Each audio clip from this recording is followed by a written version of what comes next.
and today I thought we'd switch up a little bit. Decided let me share with you my top 5 films of all time. Now these are obviously my opinion, no one's going to 100% agree with me on these. So I'm prepared for criticism. Second thing is that I'm going to be doing Fallen Order stream around Christmas time, and that is when I'll be able to afford it. At Mixer, shout out to WWE.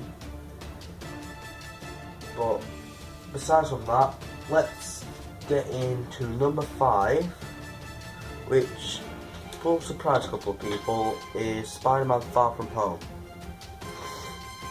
Now, this film was, I don't know, like, it was very relatable, because, like, it's kind of like, I don't know how to explain it, but it was Peter's first time without Tony, and it was like, to see if he could live up to the standards that Tony set for him. And oh boy, did he. The epic illusion battles with Mysterio, Happy and his aunt flirting, and then the end scene in London where Peter and MJ kissed. Like the whole fight scene there, and especially in Holland, where Peter just was going down a down spiral,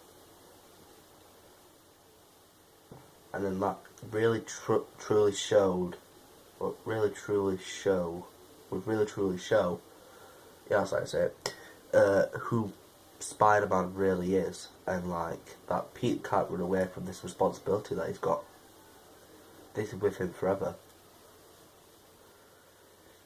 Well, moving on to number 4, we have Star Wars Episode 1, The Phantom Menace. Now, a lot of people won't agree with me here. This is probably going to be like one of 2 most controversial picks here. The reasoning behind this is obviously Darth Maul.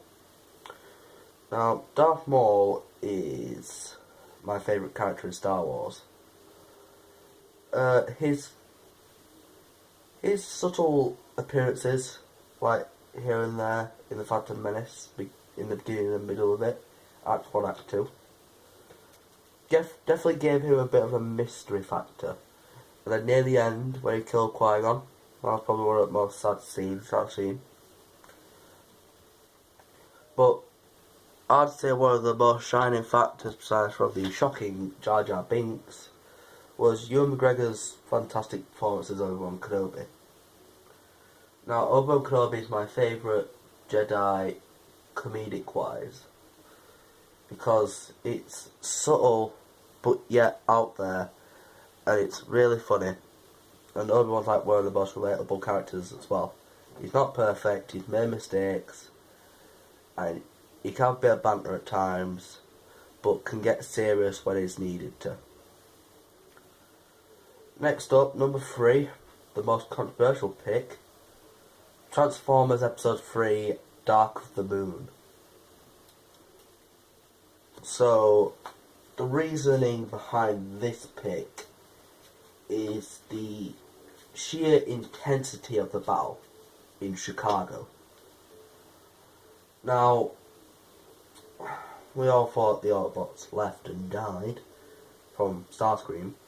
Nah, came back and they whooped the Decepticons' booty, and Central Prime, who portrayed him, was kicked the living hell out of by Megatron, and then Optimus obviously capitalised on the quote-unquote motivation from Megatron.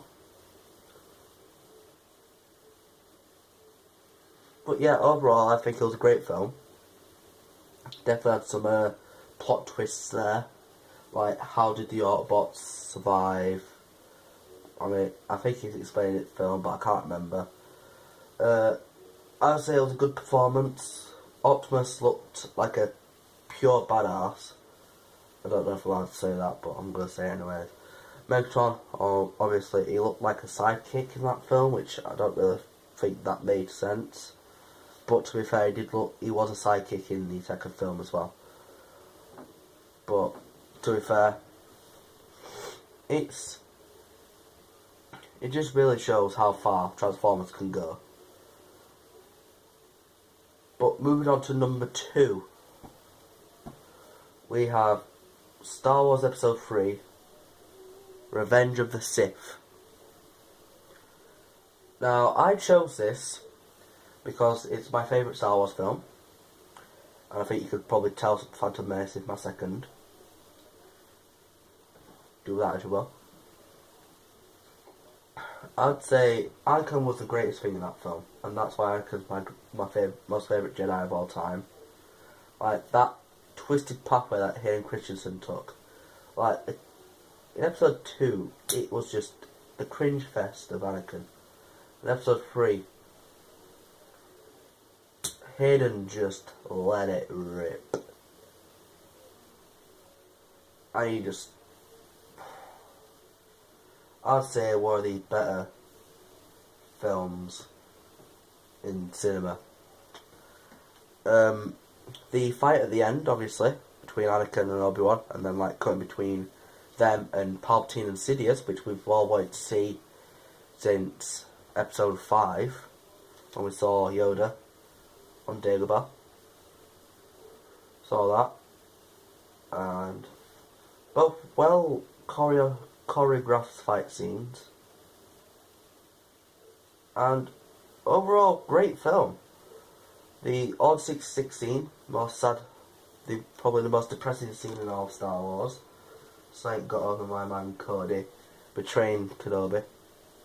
Thank God Rex didn't betray Anakin. Actually, no, that don't make sense. What did I just say? Never mind. But yeah, the scenes where, well, we saw Aayla Secura, Plo Koon, Ki-Adi-Mundi, some girl on a speeder bike. I don't know. Just tell me if you know what it is in comments. I don't know. Could not be survived for Anakin. Great start, middle, and end, and obviously Palpatine, the puppet, just pulling all them strings and pulling on Anakin's heartstrings with the glooming death of Padme, his wife, who was soon to have a kid, popping out little Luke and Leia. But finally, number 1. Drum roll, please.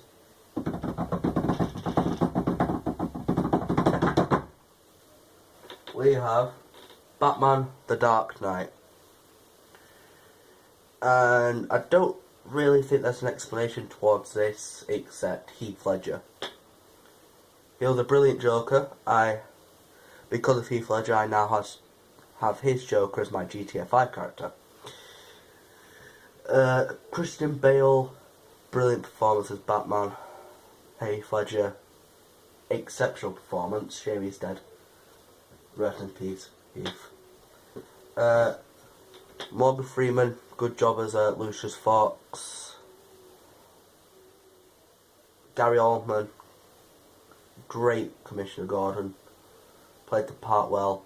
Storyline, brilliant. Harvey Dent, that little spin, that little coin flick in the story. Obviously, Rachel, probably one of the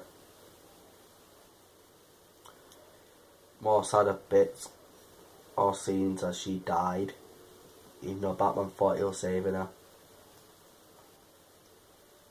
Wait, was it? I'm gonna watch the film again anyway tonight. But Batman: The Dark Knight, to me, in my opinion, is the greatest film that the world of cinema has ever seen. But that is all for me today, guys. We'll recap the order now. Number 5, Spider-Man Far From Home. Number 4, Phantom Menace. Number 3, Transformers Episode 3, Dark of the Moon. Number 2, Star Wars Episode 3, Revenge of the Sith. And of course, number 1, Batman The Dark Knight. Well, I hope you guys enjoyed this video. Please like and subscribe for future Battlefront, Star Wars, Fallen Order content. But until then, my fellow Jedi and Sith friends, may the Force be with you always, and peace.